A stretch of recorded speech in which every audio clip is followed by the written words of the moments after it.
கூம்பு கட்டி வச்சதுக்கப்புறம் பெரிய விளக்கு ஒன்று இருக்குதுங்க கோயிலில். அது கல்லில் செஞ்ச விளக்கு. அதில் ஃபுல்லாக எண்ணெய் ஊற்றி திருப்பி போட்டு பற்ற வச்சுட்டு, ஏன்னா முக்குட்டிக்கு போய் இதே போல் பெரிய கூம்பாக அங்கேயும் இருக்கும்.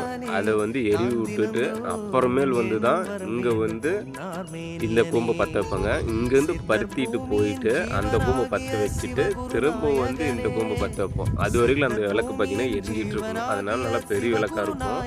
அதில் பற்ற வச்சுட்டு சாமி கும்பிட்டு இங்கேருந்து அந்த விளக்கிலேருந்து தட்டை பொருத்திட்டு போய் திருப்பி அங்கே போய் அந்த கூம்பை ஆட்டிட்டு திரும்ப இங்கே பற்ற வைப்போம். அங்கே அந்த நிகழ்வுக்கோசரம் எல்லாம் வெயிட் பண்ணிகிட்டு இருப்போம். பசங்கள் மட்டும் போவோம். போயிட்டு திரும்ப இது பற்ற வைப்பாங்க.